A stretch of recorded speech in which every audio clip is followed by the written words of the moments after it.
I'm Leanne Raven. I'm the CEO of Crohn's and Colitis Australia. And tonight I'd like to acknowledge where I'm coming from is the land of the Wurundjeri people. And I'd also like to pay respect to the First Nations people on all the lands that we meet upon tonight. So thank you all for coming along and welcome to everyone for our first community course on GutSmart launch. We're really excited about this. We've had some fabulous sponsors that have been supporting GutSmart, including GSK, Ferring, Takeda, Johnson & Johnson, Dr. Falk Pharma, and also our founding supporter, which was the Erdi Foundation. So GutSmart has been around for 7 years, and there's a bit of a story to GutSmart. When we first sort of started 7 years ago, many people in our community were indicating that when they had consultations with health professionals, they really didn't understand IBD. They didn't understand Crohn's disease or ulcerative colitis and what it was like. And, people were not feeling very confident about those consultations. So GutSmart became a solution to that problem because we've developed courses for dietitians, for psychologists, and for general practitioners and specialists about IBD. And it really provides those professionals with some up-to-date information and understanding about the experiences that people living with IBD are going through. And then, of course, what happened after that was these topics looked so interesting that people in our community were asking me and asking everyone at CCA, can I do the course? Like nutrition and IBD, really like to do that. And, we said, well, why not? You can, but it might be a bit tricky if you're not a dietitian, you don't have a science degree. And, we sort of decided, well, what can we do about that? And that's when we decided that we'd move to develop some community courses on topics of interest. And the first one that we're launching tonight, which we're so proud of, is inflammatory bowel disease in the workplace. Now, many of you would know that we had a recent State of the Nation in IBD report that we launched, and we found out a whole lot of interesting facts and figures and statistics, but we now know that 180,000 people in Australia are living with inflammatory bowel disease. And of that number, 145,000 are working age adults. So that's why we've chosen to develop IBD in the workplace as our first course, because we think it'll be really relevant and, really helpful to provide you with some tips and good information about how to balance the working life and the issues that you face in the workplace. And tonight we've got two excellent speakers, and we're going to move to them very shortly. But at the end of the talks, you'll have an opportunity for discussion and questions. And we would like you to use the chat icon to post any questions. So when you think of them, pop the question in the chat and then we'll get to them later after the speakers. So our first speaker tonight is Associate Professor Simon Knowles. And I'd like to introduce Simon. He's a clinical psychologist at Swinburne University of Technology, and he's going to discuss mental symptoms, self-care, how to cope better in the workplace, and you'll find out what cope is all about, and manage stress. Simon will get you thinking about tangible actions that you can take to set yourself up for your best work days. Welcome, Simon. Thank you, Leanne. And thank you to Crohn's and Colitis Australia for all your significant and ongoing efforts to help individuals living with inflammatory bowel disease. I'm very honoured to be part of this webinar series tonight, and so I'll be talking about managing work-related stresses. And good evening to everyone. All right, next slide, please, Anne. So I guess a little bit of background. So, as I said, I'm a clinical psychologist, and I specialise in working with people with gastrointestinal conditions. And a lot of the time, I've worked with individuals who live with inflammatory bowel disease. And there is some research out there that really reflects the many challenges that individuals face when living with inflammatory bowel disease. And it can, of course, affect all domains of one's life. And the focus tonight is really talking about its work-related concerns. And so there are some quite interesting facts that are currently available that sort of speak to this. So, for example, 1 in 4 people worry about frequent toilet use and how that might impact on their performance. 1 in 5 worry about their IBD and discomfort relating to gas, for example, urgency. And 1 in 7 worry about potential embarrassment, and 1 in 7 again also worry about being aware of potential attention or perceived attention by co-workers about their frequency of using toilets. And in my experience in working with clients, these are very common concerns that they can have. Working in office settings, especially in open plan settings as well, again, worries about how often they're going to the toilet, what people might be thinking, and how that impacts their ability to work and to enjoy work as well. And next slide, please, Ian. So obviously there are a number of things that we need to be thinking about in relation to the everyday challenges that everyone faces when working, those demands that whatever job, whatever career path we've chosen to undertake, they all come with some form of demand or demands that affect us. And so for many people, those are significant challenges. But they're even more challenging, I think, when someone lives with a chronic illness like inflammatory bowel disease. And there again could be many areas within that work domain where there are challenges. So, for example, thinking about career planning and what that looks like while living with inflammatory bowel disease. How might that affect income? How much one works? And the individual job requirements. So, for example, for some of my clients who might be teachers, the idea that they can easily leave the classroom to go to a restroom may not be that simple. For others, it's standing for long hours at a time. Again, for individuals living with inflammatory bowel disease, that also might mean abdominal pain, discomfort, and therefore standing might not necessarily be ideal for them over a long period of time. Being able to focus on a task for an extended period of time, that attention that might be needed. For some individuals who might be experiencing pain or brain fog, fatigue, tiredness, they can all affect concentration. And so these are, again, some of the challenges that are faced by individuals with inflammatory bowel disease. For others, it's also about travel, either just traveling back and forth to work on the train, for example, or it might be if the job requires traveling internationally, domestically, what that means in terms of being able to manage travel. And of course, there are other concerns that people can experience, which is, again, not uncommon for individuals living with inflammatory bowel disease. So concerns around body image, social isolation.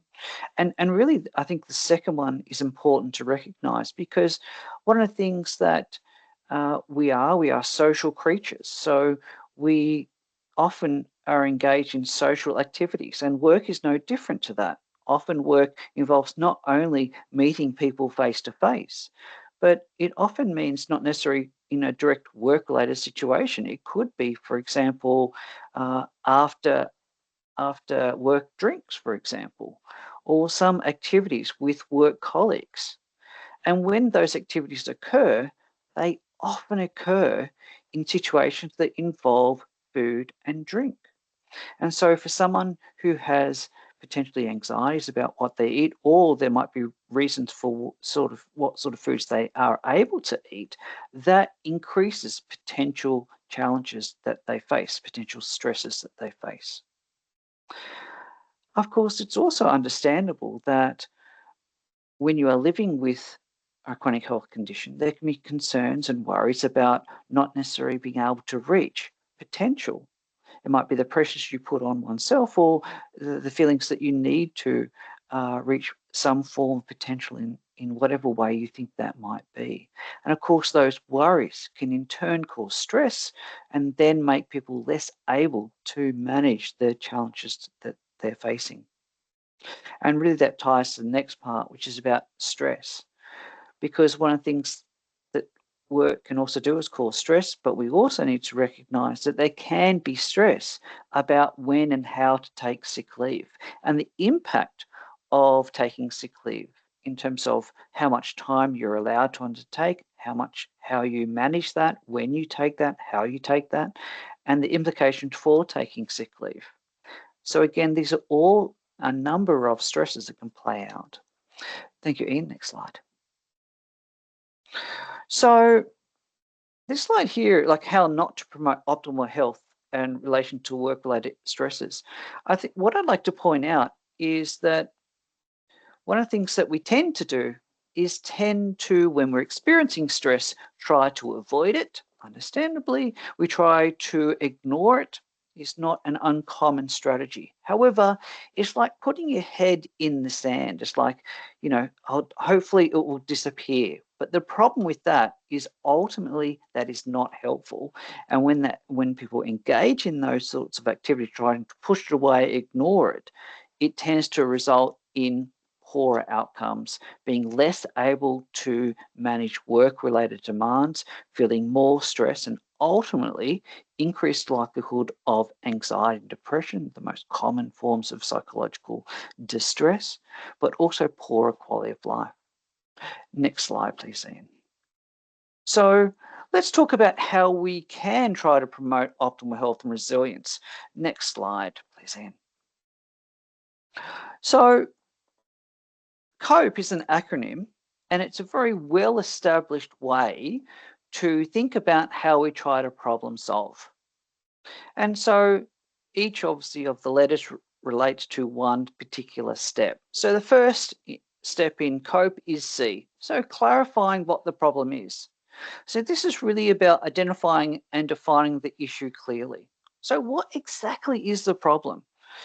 And when does it occur? And who is involved? Now, they're simple questions, but there's something that is important to reflect on.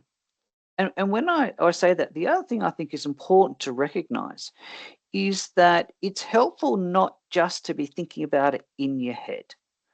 It's really important that when working to try to resolve a problem, it's best to, for example, write this question down and then write down the answer. So it's black and white. When it's down on a piece of paper, what that helps to do is better reflect on what you're working on.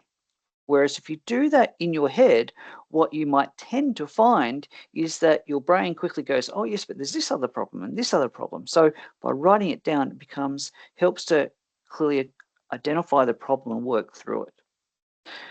So the next is options generation. So brainstorming possible solutions and actions and creating that creative thinking. So what are all the ways I could address this?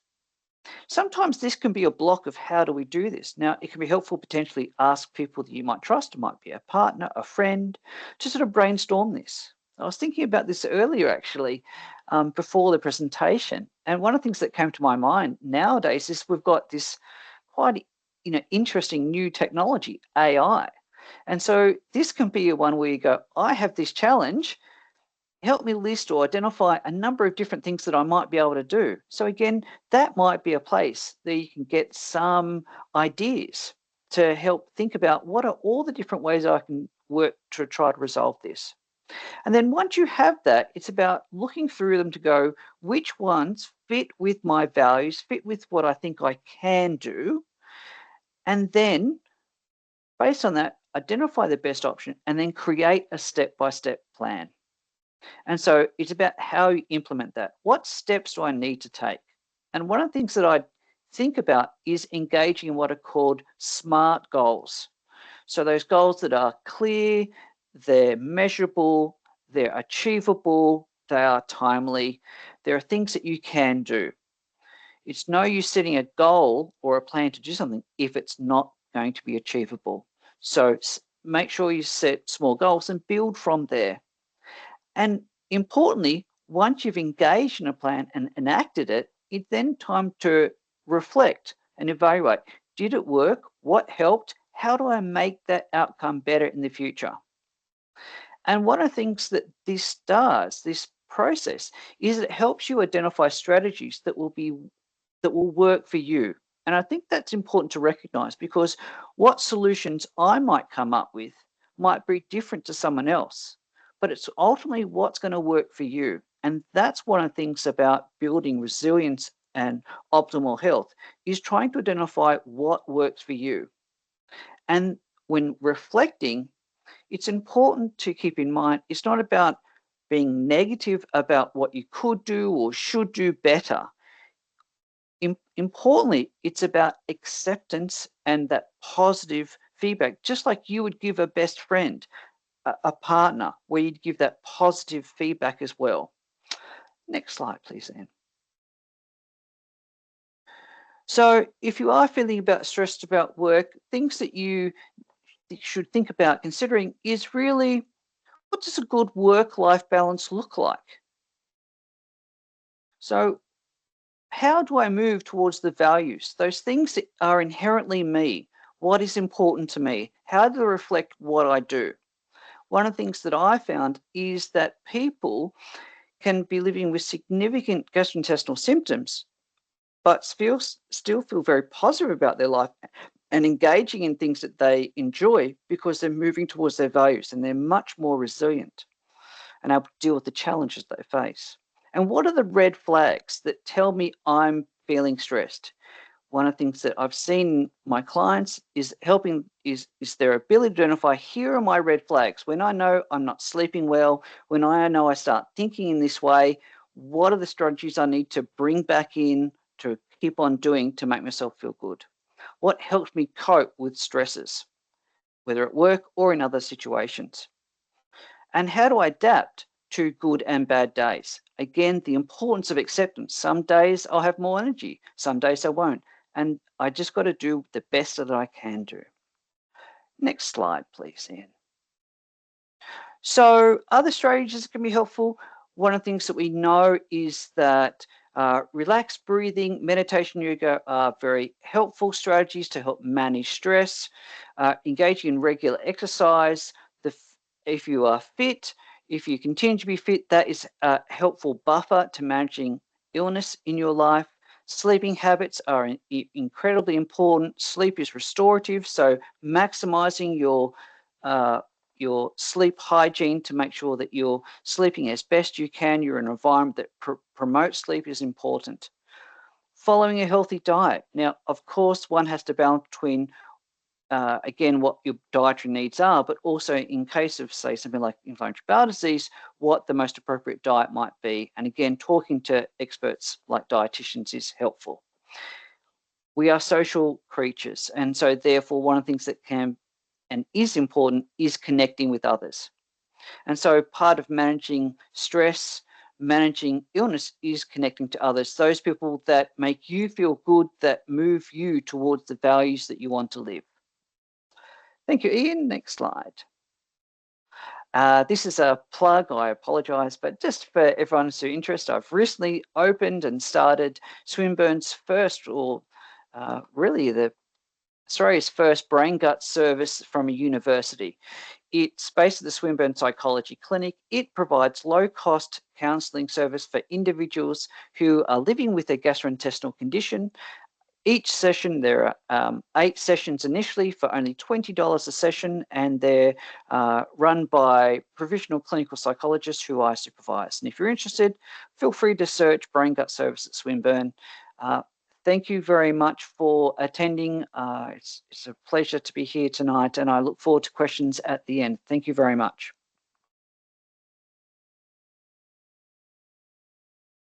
Thank you, Simon. That was so interesting. I mean, there's so many things for us to think about in terms of how we can support ourselves in the workplace, and the process that we can use to think about that. And one of the things we're hoping in this course that we have is that might help people reflect on some of the things that you've said tonight, and really, help them to strategize and come up with their own personal plan, of how, they can help themselves perform better and enjoy work more. I mean, we spend so much time at work, don't we? So Absolutely. much of our day at work, and if it's not enjoyable, then what are we doing? It's can become rather crazy. So And it thank can you be an for that, important part Simon. of who we are. It's always that Absolutely. balance, isn't it? So Absolutely. So thank you so much. We'll thank come you. back with questions at the end. And anyone who's got any questions, if you can find that chat bar, I think it should be a little sort of symbol on the top of your screen. If you wanted to type in a message there when you think of it, please do.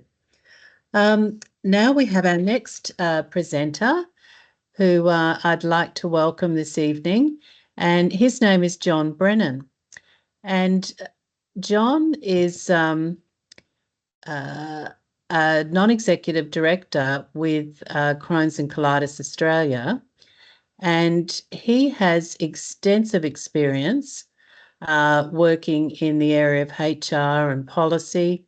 And I'm just trying to find all of your thing. It's disappeared off my screen, John. But John has a really broad experience in looking at workplaces and transforming them so that they have improved cultures. His background is human resources, and he's also got expertise in business risk management. He's had over 30 years of experience in the workplace. And John also lives with Crohn's disease.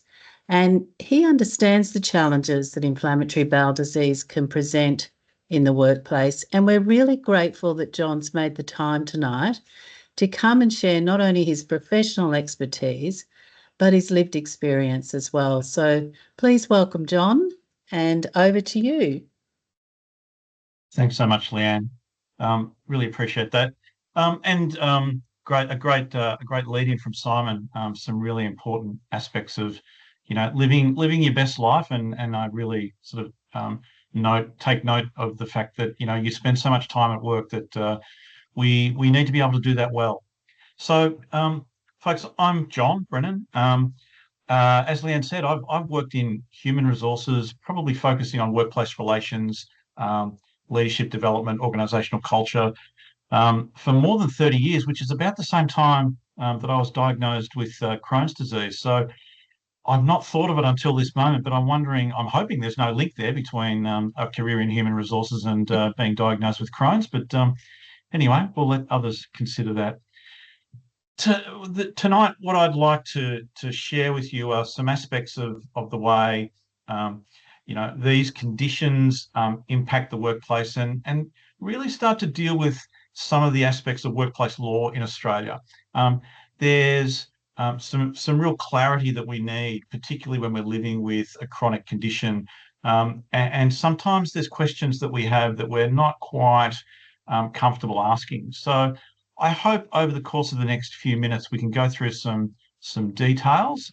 We can sort out some facts, and I can provide some advice on maybe what to do and maybe what not to do when confronted with certain situations. Next slide, thanks, Sam. First of all, some of the sort of the basic facts. In Australia, under the National Employment Standards, every full-time employee is provided with a minimum of 10 days personal leave.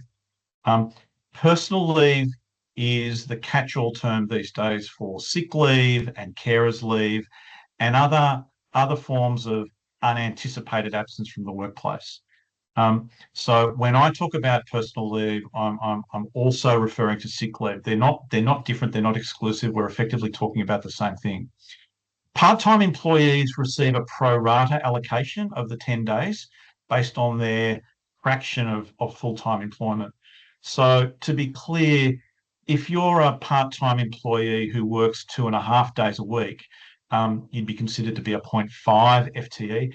That doesn't mean that you get 5 days personal leave. You still get 10 days personal leave, but the allocation is on a 0.5 basis. So your 10 days would be for half the range of the day, your daily allowance. In many businesses, in many organisations now, it's simply sort of allocated as an overall hours basis. So it's not as important to make that distinction as it perhaps used to be. Importantly, there's no legal requirement when you access sick leave or personal leave to provide the detail of the condition, the illness, or the reason for absence on a medical certificate. You can choose to do so if you want to, but you don't have to. If you have an employer who demands that you do so, they're either wrong or they're bluffing. There is no legal requirement to do so.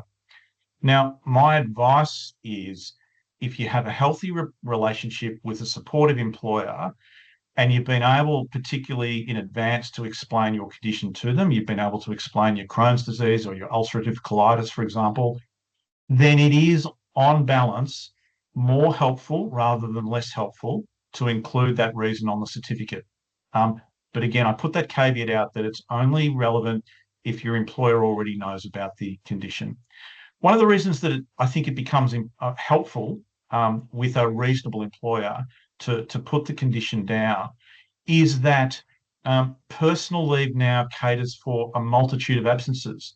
So if you were to get into a discussion or even, unfortunately, a dispute with an employer in the future about the number of absences that you've had and what reason they were for, if you've been able to identify which days absence were for your condition, then your employer's not making assumptions about the whole of your personal leave over that period of time. So again, you need to be careful with that. I will say most employers are pretty good with this stuff, but you just need to understand the employment relationship that you have. Ian, next slide, please. What I would say also is that in terms of when you're in a job or when you're applying for a job, it is unusual that you would have to declare your health condition as a condition of your employment. There are some jobs, and I have to stress there's very few, but some jobs where your health and fitness for duty is so important, especially if your performance can create a risk for yourself or others, that it is required to be disclosed. But that's really unusual. If you're in a job or you're applying for a job where that's the case, it will generally be stipulated as part of the employment contract or part of the employment onboarding or interview process that declaring your condition is part of the inherent requirements of the job. Now, as I said, that's really unusual. And if, for example, you work in a typical sort of office environment or a clerical environment, or you're in a type of job where you can work remotely or from home, it's a pretty big stretch for an employer to be asking about your medical conditions and your medical history. Generally, it won't happen. Generally, it shouldn't happen. In the case of, say, Crohn's disease or ulcerative colitis, if your condition is at the severe end or you're experiencing regular periods of hospitalisation or severe symptoms to the extent that there's, extended periods where you just simply can't work, then I'd caution against not disclosing this to a prospective or a current employer, but make sure you do that at the appropriate time and in the appropriate way. My experience, and I have experience of many employers across all jurisdictions, is that the overwhelming majority will make accommodations and they'll be understanding so long as you're upfront with them. Yes, there's examples of employers who do the wrong thing. Yes, there's employers who, once they're in possession of that sort of information, they make poor decisions and they make life difficult for employees with these conditions. But these employers are the exceptions rather than the rule. what I do see more than anything else is that even though, we live with these sort of conditions, most of the population has no understanding of these conditions and the impacts that they have. So it's often naivety that drives employer behaviour. So if you can find the right time to have a conversation with your employer, or give them information about your condition that allows them to read or do their own research, they'll generally respond to that in a much better way than if the first time that you're discussing this with them is when there's been an event where you've not been able to come to work, or you've not been able to come to work for a while. What I'd also add is that it's an emerging rule of thumb. Please don't take this as advice in any way, but that if a job can be done in a hybrid or remote capacity, then it's increasingly likely that your condition should be able to be accommodated. Workplaces are changing very quickly. Within a couple of years, I would be saying that most workplaces should be able to accommodate conditions such as those on the IBD spectrum reasonably comfortably. Before we jump into the next part, I will touch on a question that's almost always asked, and this is unfortunately examples that I hear of employers wanting to dock pay for people who have to take toilet breaks. Let me say really clearly, it is highly likely to be deemed to be unlawful to withhold pay for an employee if you require toilet breaks, even multiple breaks.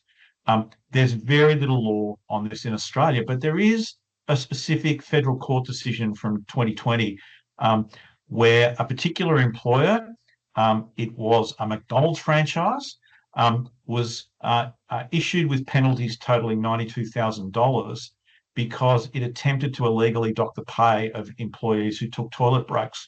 This is on the public record, so we can speak about this. In the judgment, the federal court said, and I quote, "It is a basic worker's right to reasonably pause work in order to go to the toilet or to have a drink of water." Who would have thought?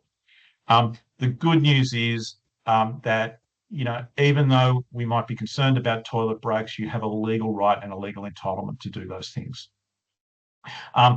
If you come into contact with an employer who makes life difficult around that, there would also be a very strong case to be made that via a general protections order at the Fair Work Commission, that the withholding of pay for toilet breaks would constitute a breach of a protected attribute. That is absolutely the case for an employee who has a diagnosed IBD condition. Luckily, there is no case law in Australia, and that hasn't happened. Next slide, Ian. Some more on the legal obligations. What I would say that it's really important to consider is the thorny issue of disclosing your medical condition to your employer, either at the hiring stage or once you're inside the job. In terms of applying for a role and going through the interview process, my strategic advice is wait. Don't disclose too early unless the job requirements compel you to do so. I'm not suggesting you don't disclose, but you have to be savvy about this. While most employers are reasonable, most employers, as I've said before, also have no direct experience of Crohn's disease or ulcerative colitis. So if you mention it, particularly at the job interview stage, you might create a concern in their mind. What I do is wait till you have a job offer, and then that's a much more important time to talk about the conditions on which you might consider taking the job. But even then, think carefully about how you'd raise it or how you'd position that with a prospective employer. Information is the most important thing. Do your research, provide your prospective employer with background about the condition, and be prepared to talk about how that's impacted you over the years. Now, here's the challenge. For most employers and for most jobs, it's illegal for a prospective employer to ask you about your health conditions. So if you do, you might feel put on the spot. I would be more inclined to politely but deftly, bat a question like that away. But what I would say is never mislead a prospective employer. Don't tell them that you don't have a condition if you do have one. It's more important to not answer the question or deflect the question than to say that you don't have a condition. And next slide. The other topic that comes up in this domain. Oh, and sorry, and one more. We've jumped through here. Yep, that's the one. It's just a word on discrimination. It's illegal for an employer to treat you less favourably because of your medical condition. And I'll just go through some definitions here. Direct discrimination is probably what we'd all understand, and that is where there's a link between disadvantage that you experienced, that is direct and overt, that's discrimination. For example, an employer can't refuse to hire you or end your employment because you need regular access to on-site toilets or bathrooms. That stuff's pretty straightforward. Indirect discrimination is more subtle, and it's probably more insidious. It occurs not through a direct link to your medical condition, but when the workplace puts a requirement in place or imposes a condition that on the surface might seem reasonable or simple enough, but for someone with your condition, you simply can't meet that requirement. It's often not related to doing the job directly or doing the job itself, but is associated with the conditions of the job. For example, it might be an insistence on wearing certain types of work uniforms. That might seem a bit odd, but if you have a stoma, there might be types of clothing that you'd prefer to avoid. Also, linking performance outcomes or bonuses to not taking personal leave, that's discriminatory. That's illegal, but I know of cases where that's occurred. You're well within your rights to speak up about these particular aspects that you may believe are discriminatory. I'd encourage you to engage with an employer with curiosity, engage them by asking questions about the consequences of the decisions that they've made or the consequences of the requirements that they're putting in place. It is, as I said, a legal right that you're not discriminated against because of your medical condition. But it's a pretty difficult pathway to navigate if you have to go down that formal pathway of lodging a discrimination claim. It's not something that I'd encourage unless the issue is quite profound. But by framing your concerns in the form of questions to your employer about the disadvantage that they're causing and the inability for you to be treated the same as other people in the workplace, that might be a better way to go about it. So, folks, thank you. That's really sort of all I have time for tonight. Leanne, back to you. Thank you, John. How fantastic was that? That was a really good overview, and I thank you so much for just talking through the major sort of challenges that you face or could face in the workplace and how you might stand legally in terms of those. So I think that's been really helpful for everyone on board, and we've got so many people here tonight. And we've got people who are starting to send through questions. If I can remind you, we've got quite a few minutes we've got about 15 minutes or so for time to sort of have a chat and answer any questions.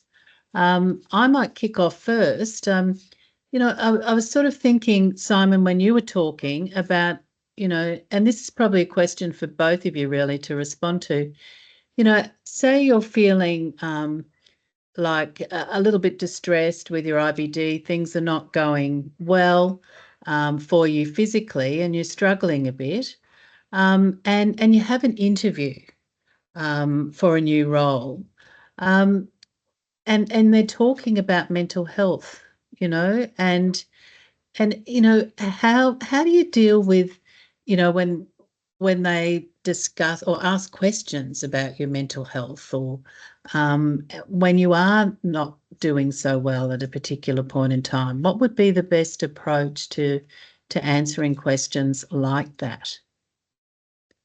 I think that's a great question. And I guess there's two parts of it, isn't it? There's the part that John's going to be very good at speaking to, which is in terms of the legality and how the best approach it. But from a psychology perspective, from as a psychologist, there's a few things. One is to recognize that when you're going for a job interview, it's going to be stressful. Most people find interviews stressful. So one Yeah. of the things I would be mindful of is knowing that when you have job interviews, that what strategies do you need to put in place before you have those interviews? So again, those self-care strategies to bring into place. The other things too is that again, John no doubt has a lot of experience in this, is that how best are you to prepare for the interview? What are the strategies you should undertake? And this comes back to the COPE. Again, thinking about what's the problem? What are the type of questions that I might be asked? One might be about mental health. And so therefore, if I am asked about that, what would be the responses that I could give? So what's the range? Then from that, which one do I feel best represents me as what I'd feel comfortable in saying? And I'd also recognize you don't have to solve this by yourself. It's important to recognize the importance of being able to talk with other people. That can be, for example, friends and family members, people that you trust. Again, I'd also recognize the wonderful role of things like CCA, the support groups, the telephone line. They are there to also help people as well. And so one of the things I'd be thinking about is, how do I best manage my physical and mental health generally, but also as I'm preparing, for example, for interviews? How do I best prepare for interviews? So what questions would I potentially be asked? How would I do that? And then it's also about planning that out, but also practicing that. So meeting up with my friend John and getting him to ask questions and then seeing how I go with answering them, so I Mm. can feel more confident during that time of higher stress. And during times of interviews, just like in terms of public speaking, remembering to breathe, to ground yourself, and remind yourself doing the best you can, and trying to again know that you've prepared for this, that you're working to it, and you're just going to do the best that you can. And that's all that we can always do. Yeah, fantastic advice. I think that planning is so critical, and practicing, actually having a Absolutely. go, talking Yes. to others. And you're right, Simon. People, are not alone. We have a helpline, we have, you have family, you have friends who you may be able to talk to about these things. So thank you for that. John, have you got any comment from a HR perspective on, these questions around mental health in the workplace? Or do I ever? Thank you, Leanne. Let's be really clear. Uh, Asking you questions about your mental health at your job interview is illegal. It Yeah. shouldn't happen. Now, having said that, it could happen. And Simon's, dealt with this beautifully in establishing the criteria for responding. Although it is illegal, you don't want to be caught like a deer in the headlights in that moment and not know how to respond. Um, so challenging and batting back to a prospective employer to say that you don't appreciate the question and it's not illegal. It's not legal for them to be asking that question. Probably isn't a great strategy for winning the job. Mm. So I think the most appropriate advice that we could give you is to, as Simon says, be prepared for a question like that, even if it is inappropriate, and have a 30-second response that you can roll out. Pardon me, that you can roll out. You can also be really honest and say, look, it's about me right now. I feel energized. I'm really looking forward to the opportunity. I'm feeling on top of the world. Like many people, I've had mental health concerns in my past, but I've really managed that. And I can't wait to to be part of this team and get on board, which again is, politely deflecting the question as best you can. What you don't want to do is to be caught in that moment, not knowing what to say. or even worse, having an emotional reaction and be sputtering with outrage that somebody's been so inappropriate as to ask you that question. That's not going to end well. I think one of the things I was just going to say as well is that you can also flip it. You can also recognize this is how I do cope with stress. So I think, one of the things is that we all can feel stressed, we all feel anxious at time, and I think that's really important to recognize. And so for me, one of the things I know is going for a run every day, or going for a walk is really important. Engage in yoga. These are things that I do that I find help me. And again, you can show a positive side to how you manage stress. I mean, you also might come away and think, oh boy, those questions I've been asked, do I really want to work here? Exactly. You can reflect on that later. But I think, it's being prepared for that response and to deal with it in a professional way is really important when you're asked questions that are really quite inappropriate. But it happens, doesn't it? Now, we've got some other questions as well in the chat. Thank you. We have a person here who's transitioning from full-time work to reduced hours. And I think the question here is, and I guess that's because of, commitments and health, living with a chronic illness. But these reduced hours are expected to end soon. And this person is thinking about, how do I find out how to really make these reduced hours permanent. And she's probably feeling under pressure to go back to full time. So a really practical question there. Who'd like to go? Maybe John, would you like to tackle this one first? Yeah, happy to address that, Leanne. So I'll have to make some assumptions in answering the question, but the first assumption that I make is that the role that you are engaged in substantively is a full-time role, and you've been able to reduce that with the assistance of your employer. It's never too early to have the conversation about whether this can be an ongoing change to become a part-time or a fractional employee. I get the nuance here that covering or the extra day is difficult for the employer. They may hesitate to want to do that. There are genuinely additional costs associated with having multiple employees to do that job. That can't be avoided. Depending on the role, depending on the specificity of the work, finding somebody who can match your skills can be quite difficult.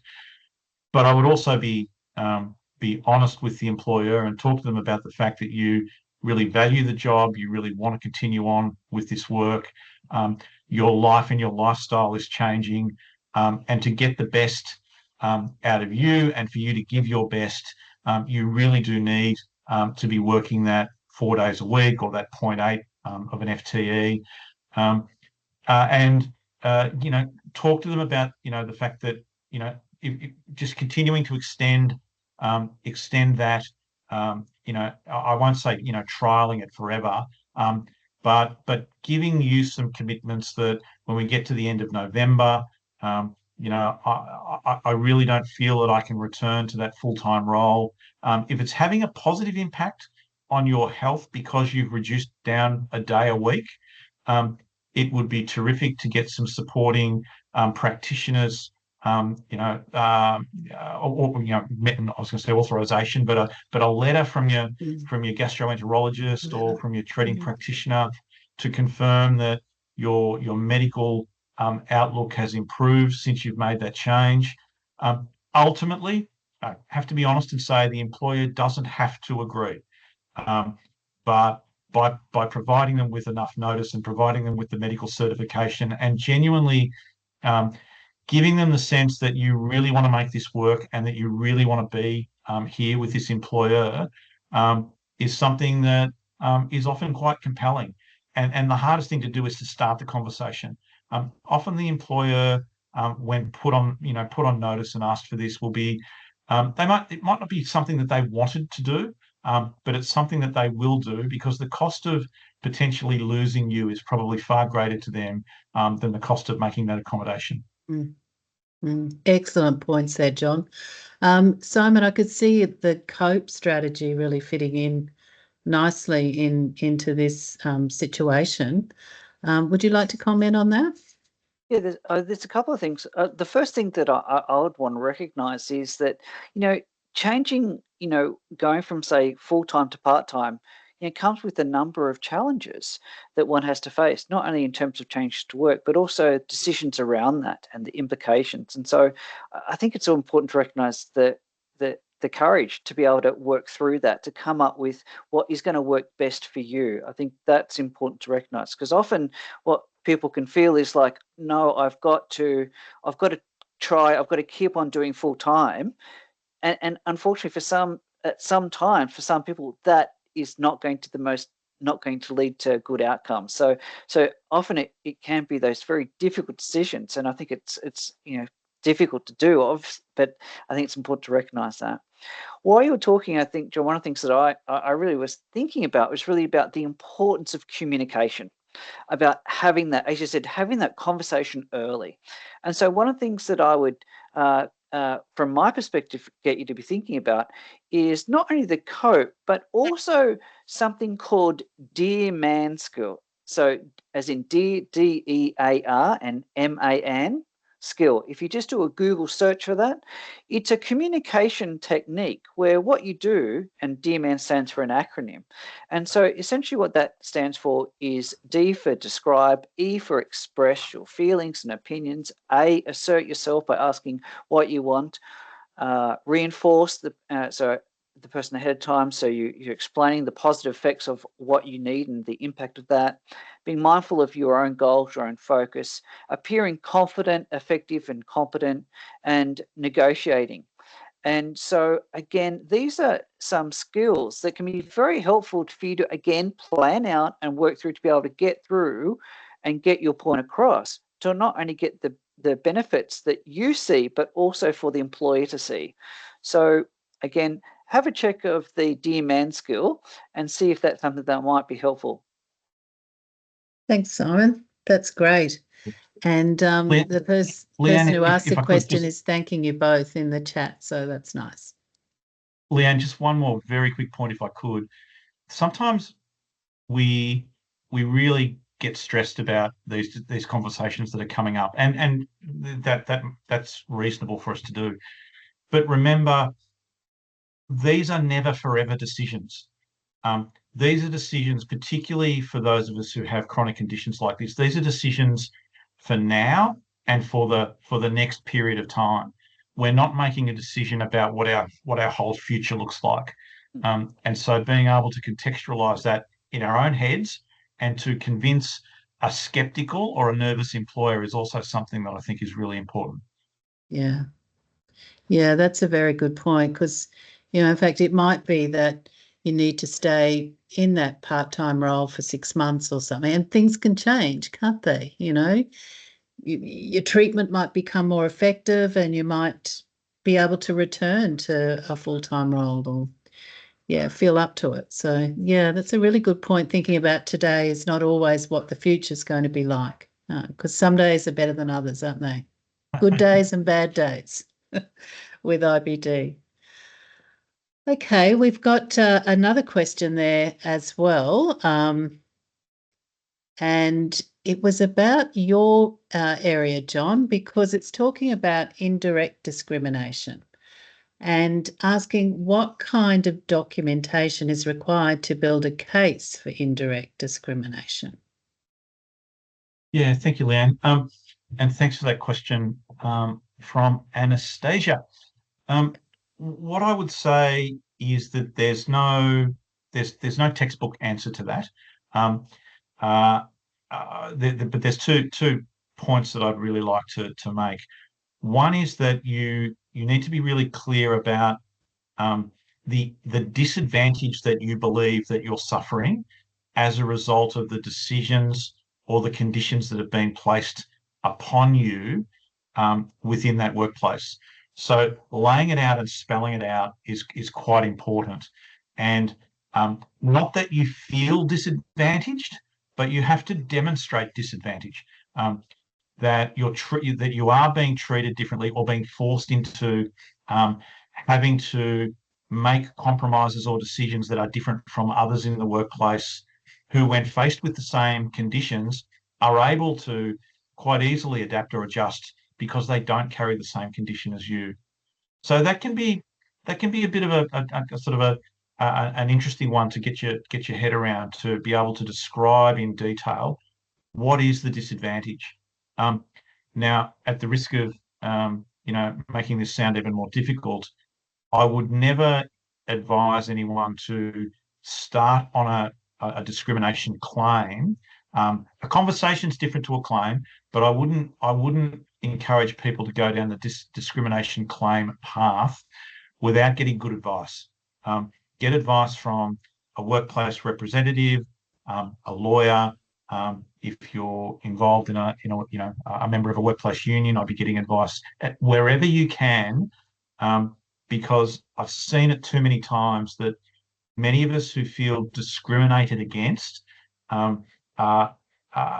need to have a voice of reason that we can talk to really test this out before we make approaches to an employer.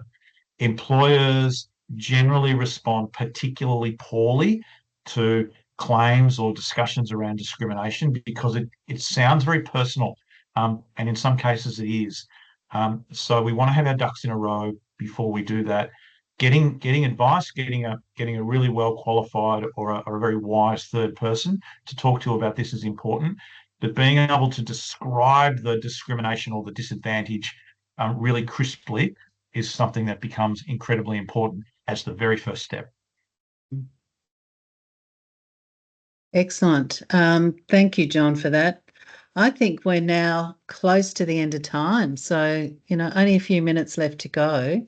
So I would like to thank you both, Simon and John, for your time tonight, putting your talks together, coming here and having this discussion with the IBD community. We've got a whole lot of people online who are listening to this. And, these are important issues for people because, when you're in the working part of your life, it's such a huge chunk of your life. And, at the same time, you're trying to balance all the other issues that, you live with. And, at CCA, we're trying to make sure that people can get the best information and have access to the latest information and resources to help them make the best decisions. And, there's no reason why, like, John, you're a shining example of someone with IBD who's had a fabulous career, doing all sorts of things and, enjoying your working life. I'm sure you've had your moments where you haven't, as we all have. But, Yep. but yes, we've all had some difficult days. Exactly. So thank you both, Simon and John, for your time tonight. And I'd also, before we sort of wrap up very quickly, like to thank Gemma Reeves, who is our GutSmart manager, because Gemma has done a fabulous job working with Sarah Tyson and the team, and of course Ian Stewart, who's always helping us with webinars and all our digital stuff.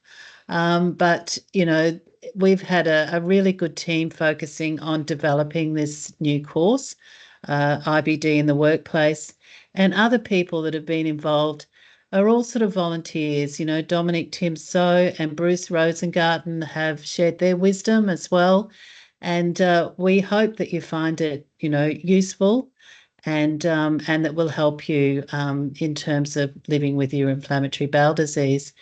But as we finish tonight,